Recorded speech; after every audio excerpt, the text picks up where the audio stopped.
संविधान की अहमियत तभी है, उस संविधान को मानेगा तभी वो आदमी कि जब उस संविधान से उस समाज को, उस जाति को, उन लोगों को उस संविधान का बेनिफिट होगा। जब उस संविधान से कुछ बेनिफिट ही नहीं होगा, उस संविधान को क्यों मानेगा? आज आपने इतना बड़ा दायरा कर दिया है, इन जातियों के बीच में इतनी फ्रिक्शन ला दी है, इतनी नफरत एक दूसरे के बीच में पैदा कर दी है कि जिसको भर पाना आने वाले टाइम में बहुत मुश्किल होगा। आप लोग इतने कद्दावर होते, आप लोग इतने बढ़िया होते, आप लोग ऐसे होते कि आप लोगों ने बड़े आंदोलन जीते हैं, तो ये जो फूले और बाबा साहब की मूवमेंट है, इतने दिनों से जो लड़ी जा रही है, वो फेल क्यों है? क्या कारण है इसका? कभी आपने इस पर गौर किया? कभी आपने इस चीज का एनालिसिस किया कि क्यों फेल है? क्यों? क्योंकि सारे के सारे इसकी चौधराहट और इसके मुखिया तुम कुछ जाति के लोग बने बैठे हो। तुमने अपने घर की पंचायत बना करके रखा हुआ इसको। इन आंदोलन को ये जरूर कह सकते हैं कि उस आंदोलन का फल सिर्फ कुछ विशेष जातियों ने खाया है, और वो विशेष जातियां, अब जो जातियां पीछे रह गई हैं, उनको आगे आने देना नहीं चाहती। वो चाहती कि सारे के सारे जो फल है ना इसका, वो सारा एक ही, ये जो दो चार जो जातियां आ गई हैं वही खाएं, बाकी जो जातियां पीछे रह गई है वो नहीं लेकर आए। सर, वही जातिगत जनगणना की भी लगातार वो मांग बढ़ा रहे हैं, जातिगत जनगणना होनी चाहिए, उसके बाद रिजर्वेशन सबको मिलेगा, सही से मिलेगा। कहते हैं जिसकी जितनी संख्या बारी उसकी उतनी हिस्सेदारी। ये लोग जो बोल रहे हैं कि जातिगत जनगणना होनी चाहिए, ये जातिगत जनगणना किस लिए करवाना चाहते हैं? ये किस लिए गला फाड़ रहे हैं आज के अब जातिगत जनगणना होनी चाहिए? जब आप जातिगत रिजर्वेशन ही नहीं देना चाहते, आपको लगता है कि जातिगत एक अलग लोग बनाने से ये संविधान खत्म हो जाएगा, रिजर्वेशन खत्म हो जाएगा, ये आरएसएस की चाल है, ये बीजेपी की चाल है। जब तुम इतने सर्टिफिकेट बांट रहे हो तो जनगणना किस लिए करवा रहे हो? जब तुमने देना ही नहीं है, तो जब तुमने विरोधी करना है इन जातियों का, तो आप किस लिए इसके इसके चक्कर में पड़े हो कि ये जातिगत जनगणना करवानी चाहिए? मत करवाओ इसको, फिर किस लिए क्यों करवा रहे हो? किस लिए इस चीज चक्कर में पड़े हो? आप लोगों को गुमराह करने का काम कर रहे हो। अगर जातिगत जनगणना चाहते हो आप, तो ये जो बिल, ये जो डिसीजन आया है, आप इसके विरोध में क्यों खड़े हुए हो? आज आप कह रहे हो कि मैं डीएससी की लड़ाई लड़ूंगा, और जिस दिन ये निर्णय आया डीएससी के फेवर में, उन लोगों के लिए आप रोड पर आ गए, लोगों को रोड पर लेकर के आ गए, इसके अगेंस्ट में बंद का ऐलान कर दिया भारत का। पूरा भारत बंद करेंगे हम लोग कि इनको हिस्सा ना मिल जाए, इनको इनका बेनिफिट नहीं मिल जाए, इनको एजुकेशन में हिस्सेदारी ना मिले, इनको सर्विसेज में हिस्सेदारी ना मिले, इनको पॉलिटिकल में हिस्सेदारी ना मिले। मतलब सब चीजें आप अपने कंट्रोल में रखना चाहते हो। जैसे आप पहले हमें ज्ञान देते थे कि ये सभी चीजें राज करने के लिए सारे समाज को, एससी एसटी ओबीसी के समाज को, ये लोग पहले हिंदू बनाते हैं, फिर ये वोट लेते हैं और फिर शासन करते हैं, और जब हकदारी की बात आती है तो ये हमारे लोगों को हक नहीं देते हैं। ठीक उसी तरह आप लोग, ये जो विरोध करने वाली पार्टियां हैं, बहन जी की पार्टी है, भाई साहब की पार्टी है, और दूसरे तीसरे भाई साहब बहन जियों की पार्टियां हैं, ये सब के सब, ये जो शेड्यूल कास्ट की जातियां हैं, इन सबको बहुजन बनाते हो, मूल निवासी बनाते हो, उन सबका वोट लेते हो और सरकारें बनाते हो, लेकिन जब उनके हक और अधिकार की बात आती है, आप एक जाति के ऊपर केंद्रित हो जाते हो। आप सिर्फ अपनी जातियों पर केंद्रित हो जाते हो। उनके हक अधिकारों की जब बात चर्चा होती है तो आप उनके विरोध में खड़े हो जाते हो। इसको क्या समझा जाए? आप में और उनमें कोई अंतर नहीं है। आप उनसे ज्यादा खतरनाक हो। उनका तो हमें पता है कि वो हमारे दुश्मन है, लेकिन आप तो हमारे भाई बन करके, हमारे साथी बन करके, आप हमारे साथ ऐसा काम कर रहे हो, तो आप ज्यादा खतरनाक हो इस चीज के लिए। और मैं, ये जो डीएससी समाज के लोग हैं या वंचित वर्ग के जितने भी लोग हैं, जितनी भी जातियां हैं, धानुक है, खटीक है, और जितनी भी बहुत सारी जातियां हैं, मैं उन सबको आज आपके माध्यम से आगाह करना चाह रहा हूं कि इनके छल और परपंच से बचें आप लोग। ये जो बहुजन का, मूल निवासी का, ये जो कंसेप्ट ये लोग लेकर के आप लोगों के बीच में आ रहे हैं, इनसे सावधान रहिए। आप ये देखिए कि ये लोग जो आपके फेवर में नहीं है, जो आपके हक अधिकारों के विरोध में जो काम करता है, आप उनके भी विरोध में बात करिए, आप उनका विरोध करिए, हर जगह विरोध करिए उनका। लेकिन सर, चंद्रशेखर तो कहते हैं रिजर्वेशन को बचाने में कई सारे लोगों ने कुर्बानियां दी हैं, मतलब वो कहीं ना कहीं एक विशेष वर्ग की बात कर रहे थे कि उसी की वजह से रिजर्वेशन बचा हुआ है। देखो, हालांकि मैंने सुना नहीं है, लेकिन आप जैसा बता रहे हो कि भी एक विशेष वर्ग के लोगों ने ये इसको आंदोलन लड़ा, मैं इस चीज से बिल्कुल भी सहमत नहीं हूँ। पता नहीं क्या चंद्रशेखर जी के पास में आंकड़े होंगे। अब वो हालांकि भैया हमारे मेंबर ऑफ पार्लियामेंट है, वो हो सकता है उनके पास कुछ विशेष जादुई आंकड़े आ गए हों, सीबीआई से, आईबी से, आईडी से, इनसे निकाल लिए उन्होंने, एक विशेष जाति ने इसकी लड़ाई लड़ी। उनके पास आंकड़े हो सकते हैं, हमारे पास तो है नहीं, और ना ही किसी गवर्नमेंट ऑफ इंडिया के पास ऐसे आंकड़े हैं, और ना ही कोई सामाजिक जो संगठन चला रहे लोग, ये जो इनके नाम पे, इनके पास भी कोई ऐसे आंकड़े नहीं है कि एक विशेष जाति के लोगों ने आंदोलन लड़ा। जो भी आंदोलन लड़ा है, हर जाति के लोगों ने लड़ा है, तमाम लोगों ने उस आंदोलन में शिरकत करी है, तमाम जातियों के लोगों ने उस आंदोलन की अपनी आहुति दी है। आप एक जाति को नहीं कह सकते। हाँ, हम अब ये जरूर कह सकते हैं कि उस आंदोलन का फल सिर्फ कुछ विशेष जातियों ने खाया है, और वो विशेष जातियां, अब जो जातियां पीछे रह गई हैं, उनको आगे आने देना नहीं चाहती। वो चाहती कि सारे के सारे जो फल है ना इसका, वो सारा एक ही, ये जो 2-4 जो जातियां आ गई हैं वही खाएं, बाकी जो जातियां पीछे रह गई है वो नहीं लेकर आए। अरे भाई लोगों, अगर ये सारी की सारी जातियां एजुकेशन लेकर के सर्विसेज में आएंगी, अच्छा रिप्रेजेंटेशन देगी, तो जो आंदोलन आप जिसके बारे में सोच रहे हो, चाहे गलत सोच रहे हो, आपकी मंशा कुछ भी हो, लेकिन जो आप ये आंदोलन बाबा साहब का है, फूले साहब का आंदोलन है, वो तभी तो सफल होगा जब ये सारी की सारी जनता आपकी जो इस ब्रैकेट में अंदर है, वो सब जब ऊपर एजुकेशन हो लेकर के आ जाएगी, नौकरियों में अच्छी में आएगी, तभी तो आपके साथ वो लड़ेगी, और लड़ेगी तो वो जीतेगी। बाबा साहब की मूवमेंट को सफल बनाएगी, साहू जी महाराज की मूवमेंट को सफल बनाएगी, फूले साहब की मूवमेंट को सफल बनाएगी। आप लोग इतने कद्दावर होते, आप लोग इतने बढ़िया होते, आप लोग ऐसे होते कि आप लोगों ने बड़े आंदोलन जीते हैं, तो ये जो फूले और बाबा साहब की मूवमेंट है, इतने दिनों से जो लड़ी जा रही है, वो फेल क्यों है? क्या कारण है इसका? कभी आपने इस पर गौर किया?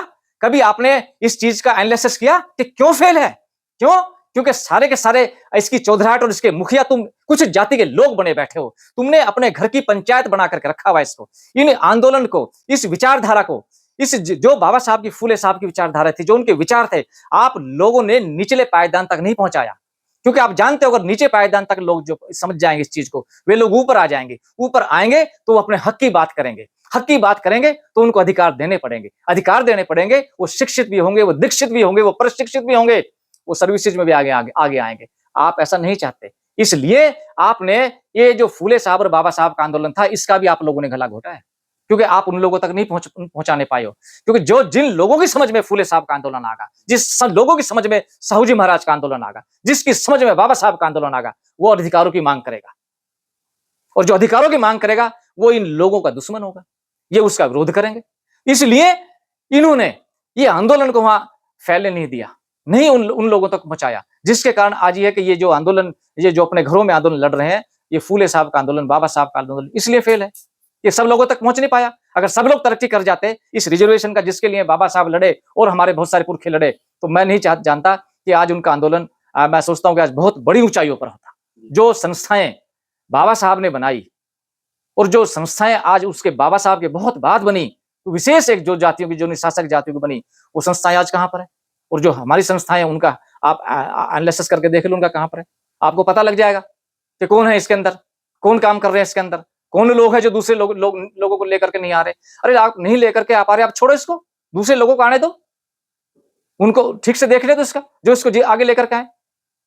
इसीलिए आपने देखा होगा बहन जी का, जो आप बात कर रहे थे कि भाई वो जो क्या स्टेटमेंट थी उनकी, जो लोग वर्गीकरण के समर्थन कर रहे हैं वो पार्टी छोड़, हाँ पार्टी छोड़ जाए, वो तभी दिया। पहले मैं सोचता था शायद कि बहन जी, क्योंकि बहन जी भी आंदोलन में रही है, और बहन जी काफी टाइम से रही, हम भी बहन जी के भाई शुभचिंतक तब भी थे, हम शुभचिंतक आज भी हैं, भाई साहब के भी शुभचिंतक हैं हम आज भी, हम उनके साथ भी थे, हम आज भी उनके शुभचिंतक हैं।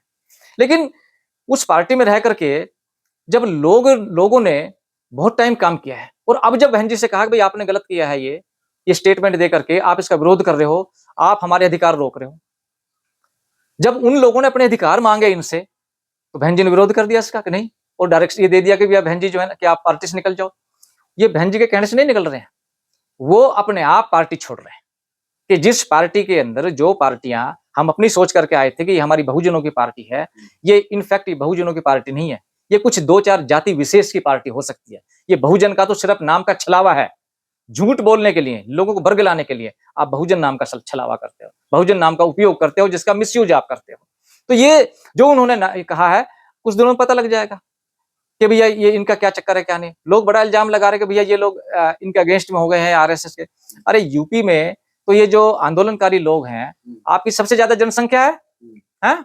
आपने तो बहन जी को नीचे बैठा दिया। अरे जब तक सभी लोग हम साथ थे, हमने तो बहन जी को तख्त ताज पहुंचाया, वहां तक बैठवाया, उसमें सभी लोगों की भागीदारी है, आपकी भी थी, हमारी भी थी, डीएससी समाज की भी थी, और जो पिछड़े लोग हैं उन सबकी हिस्सेदारी थी उनको वहां तक पहुंचाने में, है? लेकिन अब तो आपने उसको नीचे बैठा दिया। एक मेंबर और पार्लियामेंट की तो बात छोड़ो, एक एमएलए भी आपने लेकर के आ सके। आप बहुत बड़े 30 मार का तुर्रम खां हो, इतने बड़े बड़े आप जो है ना, ये जो व्याख्यान कर रहे हो, मीडिया में, ये जो सोशल मीडिया है, एक मीडिया होता था पहले जिसको बोलते थे आप लोग गोदी मीडिया, कि वो सरकार की बात दिखाता है। आज ये मीडिया जो आप लोग चला रहे हो, ये भी एक विशेष मीडिया है कि आप एक विशेष आकाश जाति के अगेंस्ट में आप आंदोलन चला रहे हो और ऐसे-ऐसे सवाल लोगों से उल्टे-पुल्टे पूछ रहे हो, जो लोग जिन पे जवाब देने के लिए वो लोग भड़क रहे हैं, और आप लोगों ने बड़ी भूमिका निभाई है इस देश के अंदर। ये जो जातियों में जो झगड़ा फैसाया है, इसमें आप लोगों का बहुत बड़ा योगदान है। लोग आप लोगों को भी याद रखेगा। आप लोगों की विशेष भूमिका है इसके अंदर। अगर आप चाहते तो इसको रोक सकते थे, लेकिन आप लोगों ने आग में घी डालने का काम किया और आज आपने इतना बड़ा दायरा कर दिया है, इन जातियों के बीच में इतनी फ्रिक्शन ला दी है, इतनी नफरत एक दूसरे के बीच में पैदा कर दी है कि जिसको भर पाना आने वाले टाइम में बहुत मुश्किल होगा। हमें और आप लोगों को भी इसका जो है ना हिसाब चुकाना पड़ेगा। ऐसे नहीं होगा जो हमारे पुरखों ने अपना बलिदान दे करके इन सब जातियों को एकजुट किया था, एक नीचे लाने की कोशिश जो चल रही थी, आप लोगों ने इसको अलग-अलग कर दिया है और उनके अंदर एक बैर की भावना पैदा कर दी है। इसके लिए जिम्मेवार आप लोग हो, जो इस निर्णय का विरोध कर रहे हो, खासतौर से वो लोग, वो सभी लोग इसके लिए जिम्मेवार हो। अंत में सर क्या कहना चाहेंगे, तमाम बीएससी समाज से क्या अपील करना चाहेंगे? मैं ये कहना चाहूंगा आपके माध्यम से कि जैसे जो लोग विरोध में इस निर्णय के, ये निर्णय जो है, देखो मेरे पास, मैं कई बार आपको बता चुका हूं कि ये निर्णय में आपने देखा होगा, इस निर्णय में कई सारे हैं। इसमें निर्णय में जस्टिस उषा महाराज कमीशन बना, उसकी रिपोर्ट है, उसमें कहा गया है कि भाई बहुत इस सारी इतनी जातियों में से कुछ 4-5 जातियां हैं, उनको बेनिफिट मिला, बाकी जातियां रह गई है पीछे, तो उनके लिए विशेष प्रावधान किया जाए। और बहुत सारी रिपोर्ट है, आप इसी में एक निर्णय है, आप देखेंगे उसमें क्या बोलते हैं, उसमें जो है जस्टिस गुरुचरण सिंह कमीशन की रिपोर्ट है हरियाणा की, उसमें वो बोल रहे हैं कि भाई ये जो है, मैं आपको बताता हूं, इसमें लिखते the commission found that the reservation benefit have been primarily availed by one particular scheduled caste and overall benefit have not been percolated down to the rest of the 36 castes. आप इसका क्या मतलब समझ रहे हो? ये कोई हम बोल रहे हैं इस चीज के लिए? हमने तो नहीं कहा ऐसा, ये कमीशन बोल रहा है। कमीशन तो हमारा नहीं है, कमीशन तो सरकार ने अपॉइंट किया हुआ है, और या वो भी आरएसएस ने अपॉइंट किया है, क्या उसको भी बीजेपी लेकर के आई थी? हाँ, उसको तो बीजेपी और आरएसएस नहीं लेकर के आई थी, उन्होंने ही बोला हुआ है। इस जजमेंट के अंदर जो जजमेंट है, आप उसमें देखेंगे, ये सारे के सारे कमीशन का जो ना दिया हुआ है इसके अंदर डिटेल कि किसने क्या कहा। इसमें जो justice honourable justice Pankaj Mittal साहब ने लिखा है, उनका जो है वो पेज 30 पर है, आप देखना 12 नंबर पे जो लिखा हुआ है इसके बारे में, और सभी का। तो आप ऐसे उल्टे पुल्टे एलिगेशंस ना लगाएं। मेरी आपसे फिर दोबारा से विनती है सभी से, इसके बेनिफिट जिनके लिए है उनको भी, और जो इसके अगेंस्ट में आंदोलन कर रहे हैं उन लोगों से भी है कि इसको पढ़ें, इसको देखें। आप लोगों की समझ में जो आंदोलन है बाबा साहब का, साहू जी महाराज का, फूले साहब का, वो आ जाएगा। आप इसको पढ़ोगे तो कि उसका क्या, उनका क्या आंदोलन था, वो क्या चाहते थे। अरे संविधान को हम तब मानेंगे, या कोई भी माने, संविधान एक पुस्तक है, अगर उस संविधान का बेनिफिट, उस संविधान का फायदा अगर किन्हीं लोगों को नहीं हो रहा, तो वो संविधान उन लोगों के लिए क्या मायने रखता है।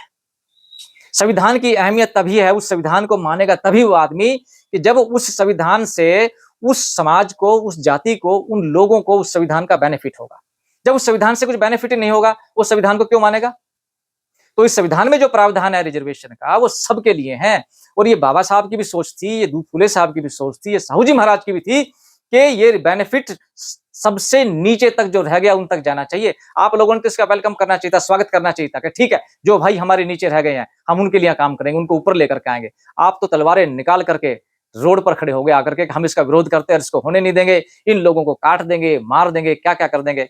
तो अभी इलेक्शन आ रहा है, मैं वंचित समाज के लोगों से, जैसे हरियाणा में है, राजस्थान में और कई स्टेट में इलेक्शन है अभी, तो ये वंचित समाज के जितने भी लोग हैं मेरे भाई बहन, और डिप्रेस्ड क्लास के जो लोग हैं, और जो इस रिजर्वेशन के जो ये निर्णय है उसके बेनिफिटरी जो लोग हैं, उन लोगों से रिक्वेस्ट करूंगा, उनको याद दिलाऊंगा कि अपना एक भी वोट और एक भी नोट, 1 रुपया भी, ये जो आंदोलनकारी लोग थे जिन्होंने हमारे अधिकारों का विरोध किया, जो लोग हमारे अगेंस्ट में आंदोलन करने के लिए आ गए, जो लोग हमारे अधिकारों को रोकने के लिए हमारे सामने खड़े हो गए, और जिन लोगों ने हमारे लोगों को मारने की, काटने की थ्रेट करी, जो लोग बहुजन का नाम लेकर के आज हमारे पास, आप लोगों के पास आएंगे, मूल निवासी का नाम लेकर के आपके पास आएंगे, आप लोगों को तरह तरह के प्रलोभन, झूठी बातें कर करके आप लोगों को अपने बीच में बचाएंगे, इन लोगों से सावधान रहना।